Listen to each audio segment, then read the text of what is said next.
The call came while I was choosing between 2 shades of ivory ribbon at the craft store. My phone lit up with Claire's name and I almost didn't answer.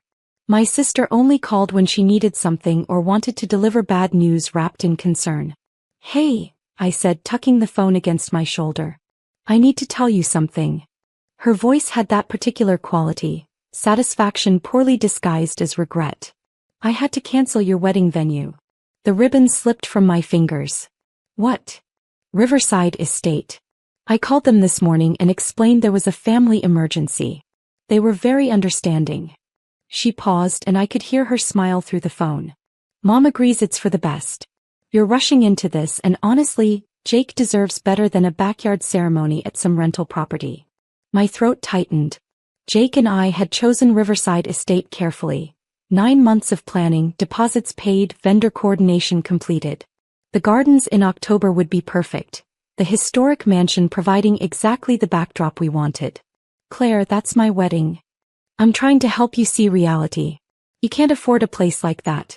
I looked at your finances last month when you asked me to review your taxes, remember? You're living paycheck to paycheck at that little nonprofit job." Her voice dripped with false sympathy. "Jake's family has standards. Better to cancel now than embarrass everyone in front of 200 guests." I stood in the craft store aisle, surrounded by tulle and baby's breath, while my sister systematically dismantled the single most important day I'd been planning. Other shoppers passed, oblivious. "I have to go," I said. "Don't be angry. You'll thank me later." She hung up. My hands shook as I opened my phone and texted Marcus, my property manager. "Did someone call about canceling October 14th? 3 dots appeared immediately. "Yes. Claire Anderson called claiming family emergency. I told her only you can make changes to your own property." She seemed confused. I typed back, "Please call her and clarify ownership." The response came quickly, "Already done. She's calling you back in 3, 2, 1. My phone rang. Claire's name flashed again, but this time her photo looked different. Smug smile now seeming precarious. "What the hell did you do?" Her voice cracked. "The estate manager just called me. He said you own Riverside Estate. That's insane. You can't own that property." "Why not?" I kept my voice level, still standing among the wedding supplies. "Because you work at a nonprofit. You drive a 10-year-old Camry. You live in that tiny apartment in..." She stopped. "This is some kind of mistake. You're lying to them." "When did you even..." 3 years ago. June 2021. I purchased it through an LLC after the previous owners decided to retire. I picked up the ivory ribbon again, examining it in the fluorescent light. The estate generates about $42,000 annually in event revenue, plus the residential rental on the guest house. It's been quite profitable. Silence stretched between us. I could hear her breathing, sharp and irregular. "That's impossible," she finally said. "Where would you get that kind of money?" "The same place I got the money for everything else." I moved toward the checkout, ribbon in hand. "Did you really think nonprofit directors make $30,000 a year? My salary is $93,000. It's been that since I took over 4 years ago." "You told me you were struggling." "No. You told me I was struggling. I just stopped correcting you." The cashier smiled as I approached and I smiled back. "You've been telling everyone I'm barely surviving for years. Meanwhile, I've been acquiring real estate and managing a 7-figure operational budget." Mom said what you wanted her to say. "You showed her my tax return from when I was 24 and working part-time. That was 8 years ago, Claire." I paid for the ribbon, collected my bag. "She never asked to see current information because you'd already convinced her I was the family charity case." Another pause. When Claire spoke again, her voice had changed, smaller, uncertain. "Why didn't you say anything?" I walked out into the September sunshine, warm on my face. I tried. "Remember my promotion announcement 4 years ago? You talked over me to discuss your kitchen renovation for 40 minutes. When I mentioned purchasing investment property, you laughed and changed the subject to Jake's job. Every achievement I shared, you reframed as cute or modest or nice, sweetie. That's not." "Last Christmas I mentioned the estate expansion project. You said, 'That's nice, Emma,' and immediately asked Mom if she'd seen your new Cartier bracelet." The memory was crystalline, my mother's attention shifting instantly to Claire's wrist, the gold catching light from the tree. I stopped trying to be heard. I started documenting instead. Documenting what? I reached my car, slid into the driver's seat. The leather was warm from the sun. Everything. Every dismissal, every interruption, every time you spoke over me or reframed my success as failure. I have a spreadsheet. I call it the ghost ledger. That's insane. Is it? I started the engine. Row 1. March 2019 family dinner. I announced my director promotion. Cost. My confidence, your attention span. Value extracted. 0 recognition. Row 14. June 2021, Dad's birthday. I mentioned purchasing Riverside Estate.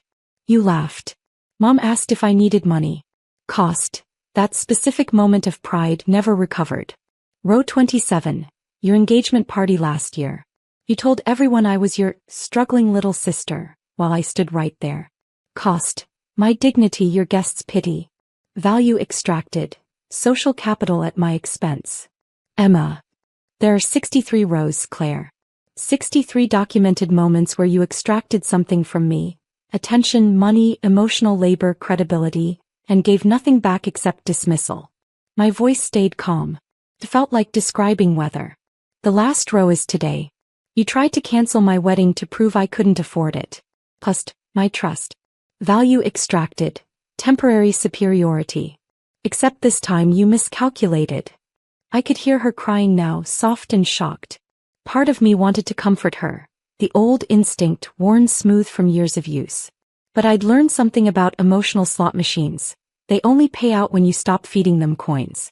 I need to ask you something, I said. Do you remember the gambler's fallacy? What?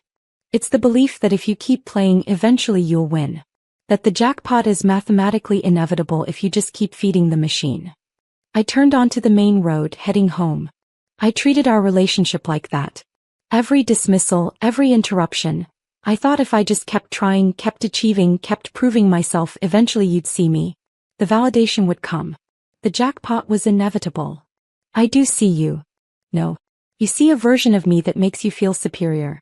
And I kept feeding that machine because I believed in the eventual jackpot of sisterly love. I stopped at a red light. But the house always wins, Claire. And I finally realized I was playing at a casino designed to extract value from people like me. She was openly sobbing now. I'm sorry. I didn't realize. You did realize. You just didn't care. The light turned green. Let me tell you what happens next. October 14th, I'm getting married at Riverside Estate as planned.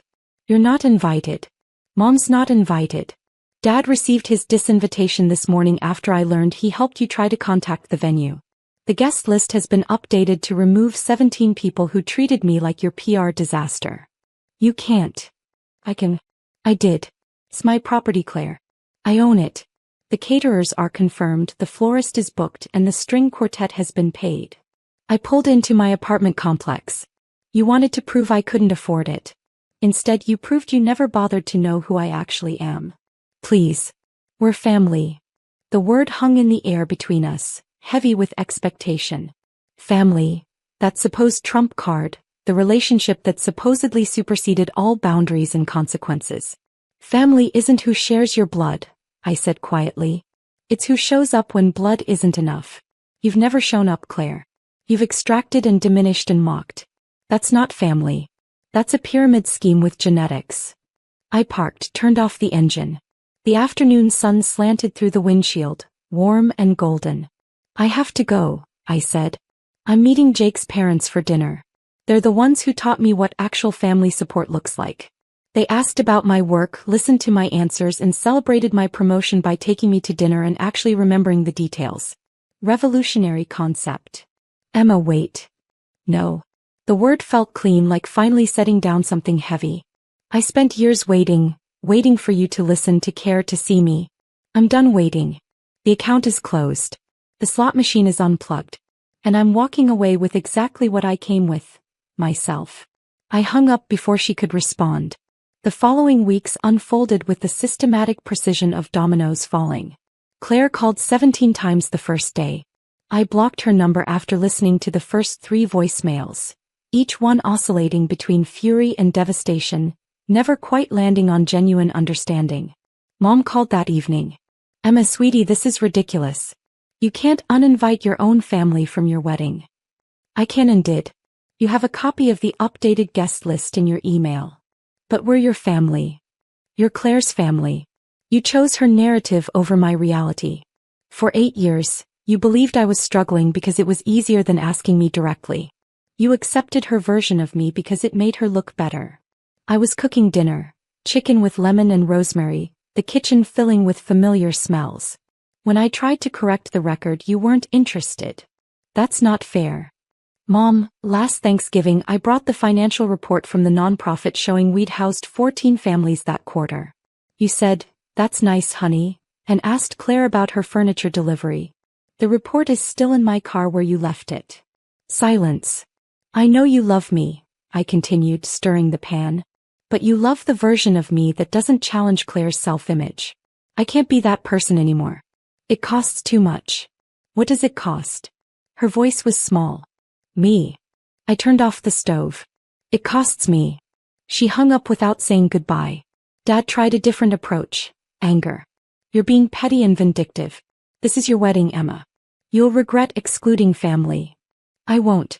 I'm including family, just not the people who treated me like an expensive liability." I was reviewing vendor contracts, making notes. "You helped Claire try to cancel my venue, Dad. You drove her to the estate because she said I was making a mistake. You didn't call to ask my side. You just assumed she was right. She's your sister. And I'm your daughter. But you picked a side years ago. I signed a contract, dated it. Remember when I won the Regional Nonprofit Leadership Award 3 years ago? $1,000 prize, recognition ceremony. The governor's office sent a representative. Of course I remember. You left before my speech because Claire called upset about her performance review. You missed the entire ceremony to comfort her about receiving exceeds expectations instead of outstanding. The memory was precise, watching him walk out while I stood backstage, award in hand. That taught me where I rank in the family hierarchy. I'm not angry about it anymore. I just learned from it. Emma. The wedding is October 14th. You're not invited. Claire's not invited. Mom's not invited. That decision is final and non-negotiable. I stacked the signed contracts. If you show up anyway, security has your photos and instructions to escort you out. Riverside Estate has excellent security. I made sure of it when I purchased the property. He sputtered something about ingratitude and money wasted on my education. I hung up while he was mid-sentence. The procedural dismantling of their expectations took on its own rhythm. Claire tried to contact Jake directly, blocked. Mom attempted to reach out through my friends.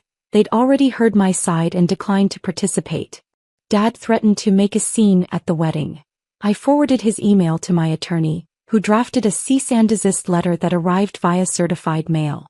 Each boundary I set felt like removing another coin from the slot machine. Each consequence I enforced was a step toward the exit. 3 weeks before the wedding, my Aunt Karen called. She was Mom's sister, someone I'd always liked but rarely saw. "Emma, I heard what happened. Your mom called me upset." "I'm sure she did. I want you to know I believe you." Her voice was careful, kind. "I've watched Claire diminish you at family gatherings for years. I said something once and your mother told me I was being dramatic. I stopped trying after that." Something in my chest loosened. "Thank you. I also want you to know that I won't be attending your mom's birthday party next month. I'm done watching that dynamic play out." She paused. "I'd love to come to your wedding if you'll have me. I promise to actually listen when you talk about your work." I added her name to the guest list that evening. October 14th arrived with clear skies and perfect temperatures. That specific autumn warmth that feels like a gift. Jake and I got married at Riverside Estate, surrounded by 87 people who actually knew us, who'd listened when we spoke, who celebrated our achievements without diminishing them for contrast. The ceremony took place in the garden where I'd first envisioned it 3 years ago when signing the purchase papers. The historic mansion glowed in the afternoon light. The string quartet played Pachelbel flawlessly. My nonprofit board president officiated, speaking about partnership and chosen family with the authority of someone who'd watched me build something real. Claire didn't show up. Neither did Mom or Dad. Their absence felt like space rather than loss. Room to breathe, permission to be seen. At the reception, Jake's mother pulled me aside. "I'm proud of you," she said simply. "Not just for today but for protecting it." "Thank you." I meant it completely. Family should be your safe place, not your sacrifice. He squeezed my hand. "You deserve people who show up." I looked around the reception. Colleagues who'd celebrated my promotions, friends who remembered my achievements, Jake's family who'd welcomed me with genuine curiosity about my work. Aunt Karen was laughing with our photographer, already planning to attend the nonprofit gala next month. This was family. Not the people who demanded entry based on genetics, but the ones who'd earned presence through consistent care. 6 months later, I'm writing this from the estate's master bedroom, the owner's suite I renovated last year. Jake and I moved in 3 months ago. The property management continues smoothly. The nonprofit thrives. My savings account grows monthly, no longer drained by the emotional tax of people who extracted without returning. Claire sent a letter last month. 5 pages of apologies and realization, promising she understood now, begging for another chance. I read it once, filed it away. Maybe someday. Maybe not. The urgency to repair what she broke isn't my burden anymore. Mom texts occasionally, short messages asking how I am, never quite acknowledging what happened, never quite apologizing for choosing Claire's comfort over my reality. I respond politely and briefly. The relationship exists in a holding pattern, neither growing nor completely severed. Dad hasn't contacted me at all. I'm not angry about any of it. I'm just done playing the slot machine. The gambler's fallacy kept me feeding coins for years, believing the jackpot was coming. But the real jackpot wasn't their validation. It was learning I didn't need it. The ghost ledger sits in my desk drawer now, 63 rows of extracted value and dismissed achievements.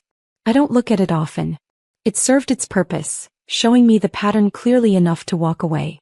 Sometimes late at night, Jake asks if I regret cutting them off. I think about that craft store aisle holding ivory ribbon while my sister tried to cancel my wedding. I think about the years of being reframed and diminished, the achievements dismissed, the careful extraction of value without recognition. No, I tell him honestly. I don't regret it. The estate is quiet around us. Our home. Our choice. Our family, built on attention and care rather than obligation and genetics. The account is closed. The balance is 0. And I am finally in the black. The silence feels different now. It feels like peace. "Take your things and leave," Patricia screamed, throwing my clothes into black garbage bags. "Amanda needs this room now. You've overstayed your welcome." I stood in the doorway of what had been my bedroom for the past year, watching my mother-in-law destroy the life I'd built while my husband served overseas. "This is my house too," I said quietly, my hands steady despite the storm raging inside me. "Michael and I." "Michael isn't here." She cut me off, her face flushed with anger. "And while he's away, I'm in charge. Amanda needs a proper space now that she's back from college. You're just the wife. She's his sister. Blood comes first." I watched as she continued ransacking my room, throwing my carefully organized belongings into bags like they were trash. "My name is Sophie Anderson, and at 26, I was being kicked out of my own home by my mother-in-law while my husband Michael served in the military overseas. Patricia had never approved of me. To her, I was the girl who'd stolen her precious son away, the outsider who didn't deserve to be part of their perfect family. When Michael was deployed 8 months ago, she'd moved in to help. But her true intentions became clear soon enough. "Mom, are you sure about this?" Amanda's voice drifted in from the hallway.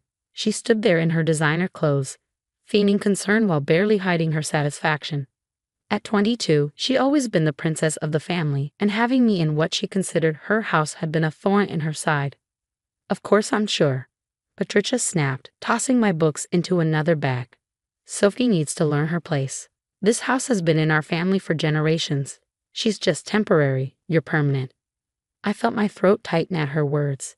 If only they knew the truth about the house, about the conversation I'd had with Michael's grandfather James before he passed away last year. But I held my tongue, remembering his words. "Timing is everything, Sophie. Let them show who they really are first." My phone buzzed. A message from Michael. "Hey love, sorry I missed our call. Signal's bad here. Hope everything's good at home. Love you." My heart ached as I thought about telling him what was happening, but I couldn't. He needed to focus on staying safe, not worrying about family drama back home. "I'll leave," I said finally, my voice calm. "But you should know." "Save your threats," Patricia interrupted, zipping up the last bag. "Amanda deserves this space more than you ever did. You have an hour to get out, or I'm calling the police." I nodded, picked up my bags, and walked out without another word. As I loaded my car, I could hear them upstairs, already planning how to redecorate Amanda's new room. The satisfaction in their voices made my stomach turn. That evening, I checked into a small hotel on the outskirts of town. Sitting on the bed, surrounded by garbage bags containing my life, I pulled out the envelope I kept hidden in my jacket. Inside was the property deed to the house, signed over to me by Grandpa James 6 months before he died. "They never appreciated this place," he told me during our last conversation. "Patricia and Amanda treat it like a status symbol. But you, Sophie, you love it for what it is. You remind me of my late wife. That's why I'm leaving it to you. Just wait until the right moment to tell them. Some lessons need to be learned the hard way." I traced my fingers over his signature, remembering how he'd been the only one who'd welcomed me into the family without judgment. He'd seen through Patricia's perfect mother act and Amanda's innocent daughter facade. He'd known exactly what would happen when he was gone. Opening my laptop, I emailed Michael's Aunt Julia, a lawyer who'd helped Grandpa James with the property transfer. "It's time," I wrote. "They've shown their true colors." Her response came quickly. "I've been expecting this. Come to my office tomorrow. We'll handle everything legally and properly. They won't know what hit them." I looked around the hotel room, allowing myself a small smile. Patricia and Amanda thought they'd won, thought they'd finally gotten rid of the unwanted outsider. They had no idea that in 6 months, once all the legal proceedings were complete and Michael was back home, they'd learn exactly who owned their precious family house. For now, though, I would wait. I'd let them redecorate, let them think they'd succeeded in pushing me out. Sometimes the best revenge isn't immediate. It's carefully planned, perfectly timed, and absolutely legal. My phone buzzed again. Another message from Michael. "Just got a weird text from Amanda about redecorating her new room. What's going on?" I replied simply, "Don't worry about it, love. Everything's under control. Stay safe and come home to me." And it was under control, just not in the way his mother and sister expected. The next 6 months passed in a carefully orchestrated dance. I moved into a cozy apartment across town, started a new job at a local art gallery, and watched from afar as Patricia and Amanda turned my home into their personal showcase. Through mutual friends, I heard about every change they made. Amanda had painted over the vintage wallpaper Grandpa James's wife had chosen decades ago. Patricia had replaced the antique light fixtures with modern chandeliers. They even started renovating the old library, turning it into what they called the social media room for Amanda's growing influencer career. Each change felt like a personal attack, but I stayed quiet. Julia, Michael's aunt, assured me everything was proceeding according to plan.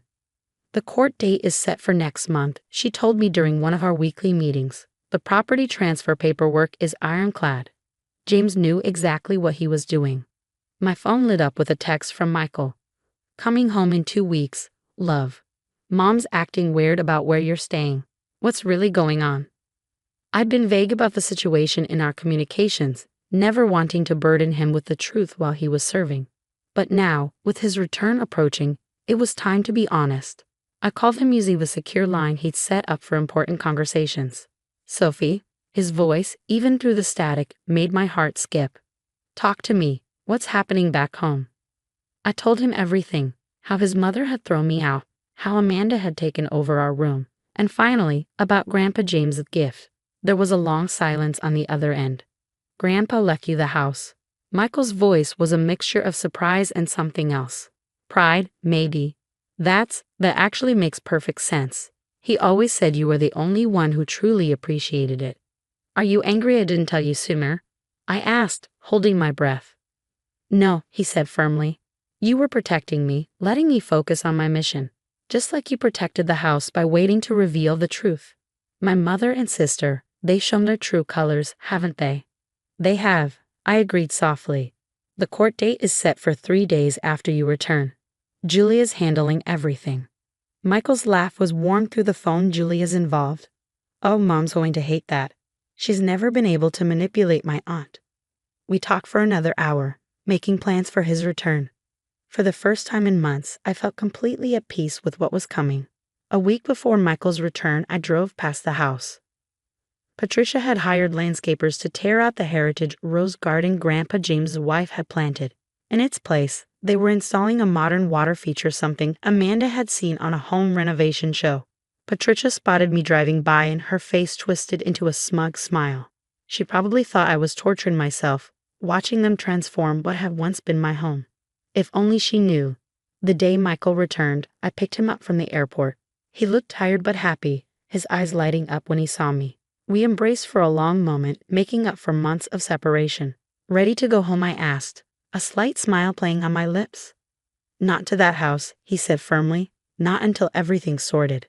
We'll stay at your apartment. When we drove past the house, Patricia and Amanda were outside, putting up a welcome home banner. They waved frantically, but Michael didn't stop. Their faces as we drove by were priceless, confusion turning to anger as they realized their perfect homecoming wasn't going according to plan. Mom's called 6 times already, Michael said, checking his phone as we entered my apartment. She's demanding to know why we didn't stop, why you've corrupted me against the family. He rolled his eyes. I told her we'd see her in court. How did she take that? I asked, unpacking his bags. She hung up. Then Amanda texted saying I'm betraying the family legacy. He pulled me close. Little do they know, Grandpa James trusted you with that legacy more than anyone. That night, as we lay in bed, Michael turned to me. You know what really gets me? They thought they could just throw you away, like you weren't family. Grandpa James saw what they couldn't, that you're the one who truly loves this family, this home, for all the right reasons. I snuggled closer to him, feeling truly at home for the first time in months. 3 more days, I whispered. 3 more days until they learned the truth. Just before we fell asleep, Michael's phone buzzed one last time, a message from Patricia. This house has been in our family for generations. Don't let that girl destroy our legacy. Michael showed me the message and we both laughed. If only they knew whose legacy they'd really been destroying all these months. The truth would come out soon enough. And when it did, Patricia and Amanda would learn that sometimes family isn't about blood. It's about who truly cares for the things that matter most. The morning of the court hearing arrived crisp and clear.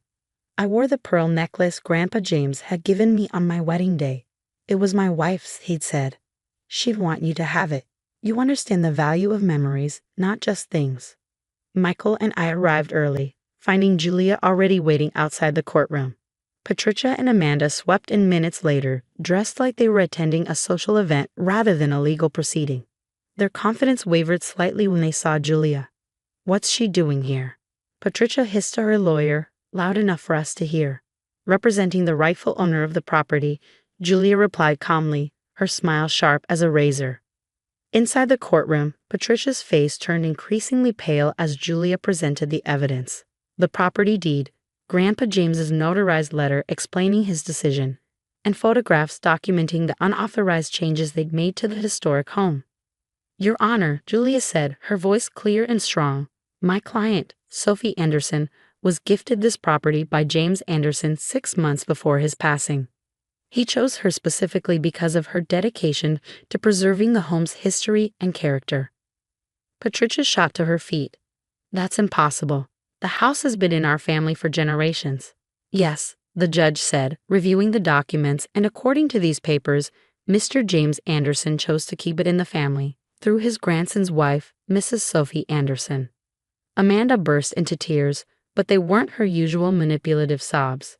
These were tears of genuine shock as her perfectly planned future crumbled around her. The property transfer is legal and binding, the judge continued. Furthermore, given the unauthorized modifications to this historic property, Mrs. Anderson would be within her rights to demand immediate vacancy. I stood up, my voice steady. Your Honor, I don't wish to remove them immediately. I'll give them 30 days to find new arrangements.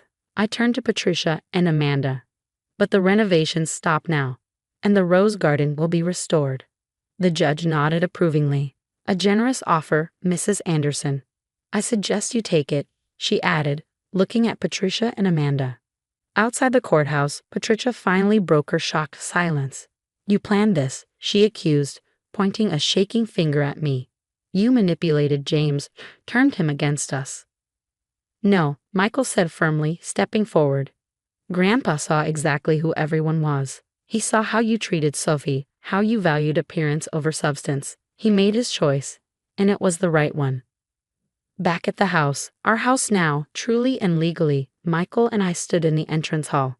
Despite Patricia and Amanda's changes, I could still feel the warmth that had first drawn me to this place. Where do we start? Michael asked, looking around at the modern fixtures that had replaced the antique ones. I smiled, pulling out a folder. Actually, I have all the original blueprints and photos of how everything used to look. Grandpa James gave them to me last year. He said someday we'd need them to restore the house to its true glory. Over the next month, as Patricia and Amanda grudgingly packed up and moved out, we began the restoration process. The contractors carefully removed the modern additions, uncovering the beautiful historical details beneath. Each day revealed another piece of the home's soul, temporarily hidden but never truly gone. The rose garden was my first priority. I had cuttings from the original plants, carefully tended in my apartment over the past 6 months. Grandpa James's wife had documented every variety in her garden journal, which he'd entrusted to me. "You'll know when to use this," he'd said with a wink. On the day Patricia and Amanda finally left, Michael found me in the library, which we were returning to its original state. "No regrets?" he asked, wrapping his arms around me. "None," I replied, looking around at the room that would soon house books again instead of ring lights and cameras. This is what Grandpa James wanted. Someone to love this house for what it is, not what it could be turned into. That evening, as we sat on the porch watching the sunset, a car pulled into the driveway. It was Julia, carrying a large box. "Found these in my attic," she said, setting it down. "Grandpa James left them with me for safekeeping. Said to give them to you once everything was settled." Inside were photo albums documenting the house's history, and at the bottom, a letter addressed to me. "Dear Sophie, if you're reading this, you've proven me right. You fought for this house the right way, with patience, grace, and determination. These albums show the house's heart and soul through the years. Add your own chapters to them. Make new memories, and remember, sometimes the best revenge is simply proving someone right about you. Love, Grandpa James." I wiped away tears as Michael hugged me close. Through the window, we could see the first blooms appearing in the restored rose garden. Sometimes I realized coming home isn't just about returning to a place. It's about honoring the trust someone placed in you and proving that their faith wasn't misplaced. The knock at the door made my heart stop. I knew who it was, the CPS worker my mother-in-law Margaret had called, claiming I was an unfit mother. I took a deep breath, smoothed my shirt, and opened the door with trembling hands. "Mrs. Anderson, I'm Diana Wells from Child Protective Services. We received a concerning report about your children's welfare," the woman said, her expression professional but kind. Behind her, I could see Margaret's silver Mercedes parked across the street, her satisfied smirk visible through the windshield.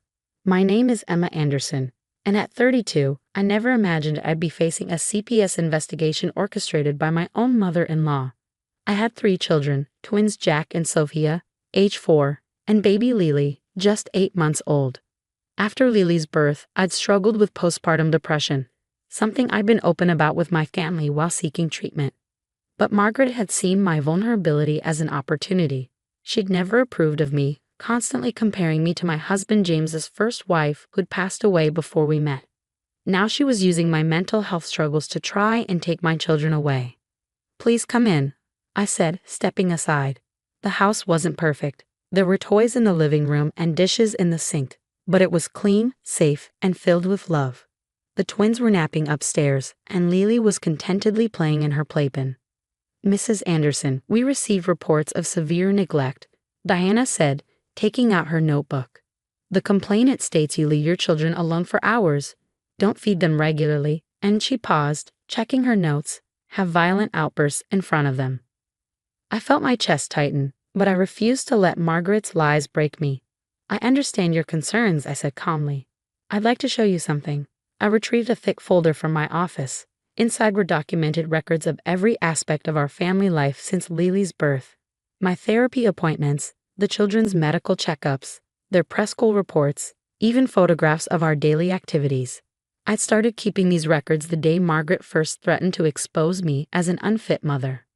I have postpartum depression, I explained, meeting Diana's eyes. I've been in treatment for 6 months. My therapist, Dr. Stevens, can verify everything. The children have never been left alone, they're well fed and they're thriving. Diana spent the next hour thoroughly inspecting our home, checking the kitchen, fully stocked, the children's rooms, clean and organized, and observing my interaction with Lily when she woke from her nap. The twins woke up soon after, running to me with sleepy smiles and eager hugs. "Mama, can we have apple slices?" Sophia asked, while Jack already headed to the kitchen where he knew they were kept in the bottom drawer, their special snack spot. As Diana watched our normal afternoon routine unfold, I could see her initial concern shifting to something else. She'd arrived expecting to find neglected children and a dangerous environment. Instead, she found a loving home with established routines and happy kids. "Mrs. Anderson," Diana said finally, "I have to ask, your mother-in-law made some very specific accusations. Can you tell me about your relationship with her?" I sat down, keeping my voice steady. "Margaret has never accepted me. She believes no one can replace her son's first wife. When I developed postpartum depression, she saw it as proof that I was unfit to be part of this family."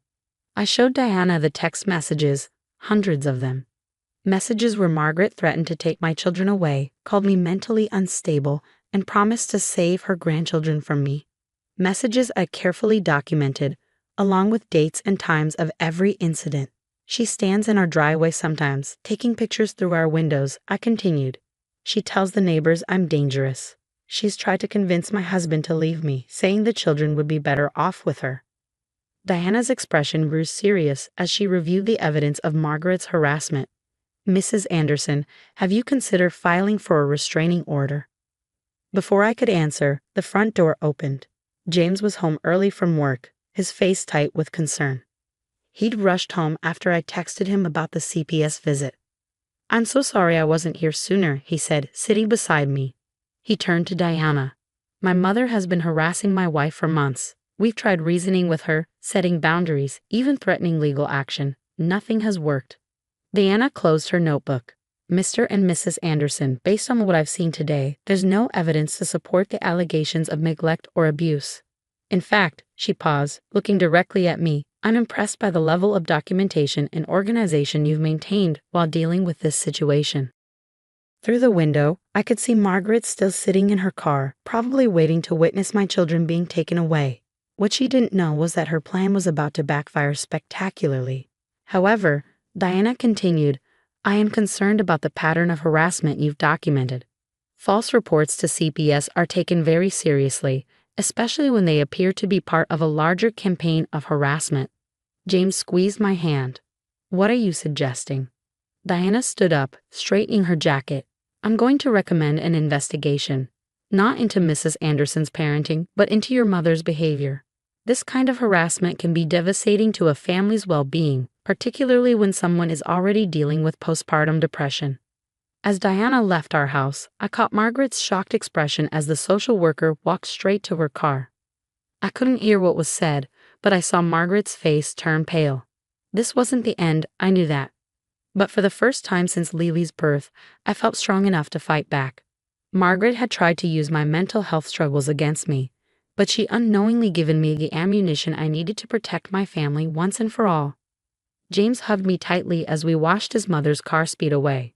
"I'm so proud of you," he whispered. "We'll end this, I promise." I nodded, holding him close as the twins played with their blocks and Lily babbled happily in her playpen. Margaret thought she could break me, but she'd only made me stronger. The real investigation was just beginning, and I was ready. The weeks following the CPS visit were tense but transformative. Diana's investigation into Margaret's harassment had opened a floodgate of revelations that none of us were prepared for. "We've received similar complaints about your mother-in-law from 3 other families," Diana told us during our follow-up meeting. She spread several files across our dining room table while the children played in the next room under their babysitter's supervision. It turned out Margaret had a history of harassing her son's partners. James' older brother Michael's ex-wife had filed a police report against her 5 years ago. His younger brother David's girlfriend had moved to another state just to escape her interference. "I had no idea," James said, his voice hollow as he read through the reports. "They never told me. I thought it was just me. I finished softly, placing my hand over his. The evidence was overwhelming. Margaret had used the same tactics with each woman: surveillance, false accusations, attempts to turn family members against them. She'd even called CPS on Michael's ex-wife, claiming she was drugging her children. The investigation had proven the allegations false, but the damage to their family had been done. One afternoon, while sorting through old family photos James had brought from his father's house, I found something that made everything click into place. It was a worn envelope containing letters from James's late wife, Anna. "James," I called, my hands shaking. "I think you need to see this." The letters detailed Anna's own struggles with Margaret's interference. She'd written to her parents about Margaret's constant criticism, her surprise visits, her attempts to control every aspect of their lives. The last letter was dated just 2 weeks before her fatal car accident. "I can't take her surveillance anymore," Anna had written. "She follows me everywhere, takes pictures, tells everyone I'm unstable. James doesn't see it. He thinks she's just being protective. But I'm scared. Yesterday she threatened to take everything from me if I don't leave on my own." James read the letters in silence, tears streaming down his face. "She told me Anna had been acting paranoid," he whispered, "that she'd been imagining things. I believed her. Oh God, I believed her." The guilt in his voice broke my heart. I held him as he cried, both of us processing the weight of this revelation. Margaret hadn't just been harassing me. She'd been systematically destroying relationships for years, possibly contributing to the circumstances that led to Anna's accident. Deanna helped us file for a temporary restraining order. The evidence was substantial: the documented harassment, the false CPS report, the pattern of behavior revealed in the other cases, and now Anna's letters. Margaret's response was swift and vicious. She began calling other family members, telling them I had manipulated James into turning against her, that I was using my mental illness to steal her grandchildren. But this time, her tactics didn't work. Michael was the first to reach out. "I should have warned you," he said during a long phone call with James. "After what happened with Karen, I wanted to pretend it never happened. I'm so sorry." David followed, sharing his own stories of how Margaret had driven away every woman he dated. "She always said she was protecting us," he explained, "but she was really just controlling us." The family dynamic was shifting. Years of silence were being broken, and Margaret's carefully constructed image of the devoted mother was crumbling. One evening, as I tucked the twins into bed, Sophia asked a question that made my heart ache. "Mama, why doesn't Grandma love us anymore?" I sat on the edge of her bed, choosing my words carefully. "Grandma loves you very much," I said. "But sometimes people show love in ways that aren't healthy. That's why we need to take a break from seeing her for a while." "Because she was mean to you?" Jack asked from his bed. "Yes, sweetheart, and it's important to stand up to people who are mean, even if they're family." As I kissed them goodnight, I realized that this wasn't just about protecting myself anymore. It was about teaching my children about healthy relationships and boundaries, about standing up for what's right even when it's difficult. Later that night, James and I sat on our back porch, watching the stars while Lily slept peacefully inside. "I've called a family therapist," he said quietly, "for all of us. I think we need help processing everything." I squeezed his hand, grateful for how far we'd come. The man who once dismissed his mother's behavior as just her way was now actively working to protect our family and heal from years of manipulation. "We're going to be okay," I said, and for the first time in months, I truly believed it. Diana's investigation was building a strong case, and Margaret's web of control was unraveling thread by thread. But even as we gathered more evidence and support, I knew the hardest part was still to come. Margaret wouldn't give up her control easily, and we needed to be prepared for whatever she might do next. What we didn't expect was that her next move would lead to the most shocking revelation of all, one that would change everything we thought we knew about our family's history. The revelation came on a rainy Tuesday morning. James's father, George, who had remained quietly on the sidelines throughout the ordeal, arrived at our door looking older and more tired than I'd ever seen him. "There's something you need to know," he said, placing a weathered leather journal on our kitchen table. "Something I should have told you years ago." It was Margaret's old diary dating back to when James and his brothers were children. George had found it while cleaning out their attic after the restraining order forced Margaret to move out. I knew she was controlling, George said, his voice heavy with regret. But I never understood the extent until I read this. She's been planning these interventions for years. The diary detailed Margaret's systematic approach to controlling her sons' lives. She had actual lists of techniques to use: emotional manipulation, gaslighting, false accusations. She documented every victory when she successfully drove someone away from her children.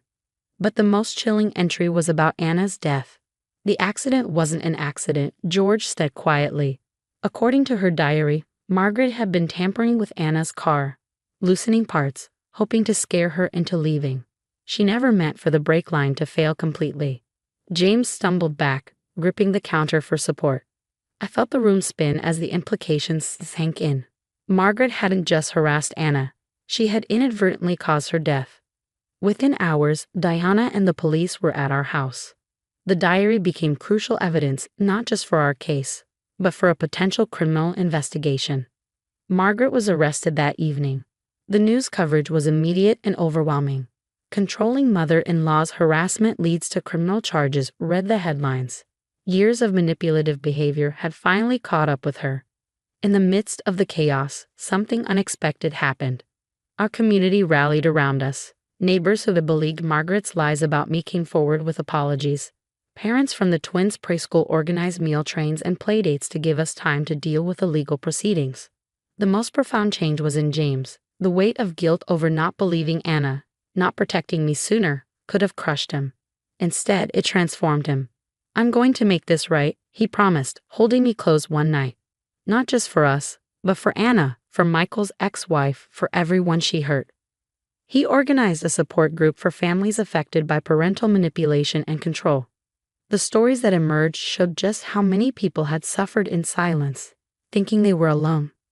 My postpartum depression, which Margaret had tried to use against me, became a source of strength. I started speaking at support groups, sharing how documenting everything had ultimately protected our family. The twins, resilient as children often are, adapted to the changes with remarkable grace. Mommy's helping other families, they'd tell people proudly. Lily grew into a happy, secure toddler, untouched by the darkness that had threatened our family. Margaret's trial was brief but impactful. She pleaded guilty to multiple charges of harassment and involuntary manslaughter. The judge's sentence, 15 years, reflected the severity of her actions and their tragic consequences. As I sat in the courtroom, watching Margaret being led away, I felt no satisfaction, only relief. The woman who had tried to destroy our family had lost everything in her attempt to control it. 1 year later, we gathered for a different kind of family meeting. James and his brothers, their partners, and all the children came together to heal and rebuild. It was messy and emotional, but it was real. No manipulation, no control, just honest love and acceptance. Looking around at our extended family, I realized that Margaret's actions, while intended to tear us apart, had ultimately brought us closer together. We had all learned valuable lessons about standing up for ourselves, supporting each other, and recognizing toxic behavior before it could take root. George, who now spent every Sunday with his grandchildren, making up for lost time, summed it up best. "Sometimes the hardest battles lead to the most important victories." As I watched my children play with their cousins, secure in the knowledge that they were safe and loved, I knew he was right. Margaret had tried to break me, claiming I was an unfit mother. Instead, she had helped me become stronger, not just for myself, but for every mother facing similar battles. The CPS investigation she initiated hadn't just cleared my name. It had exposed a truth that needed to be revealed, setting us all free in the process.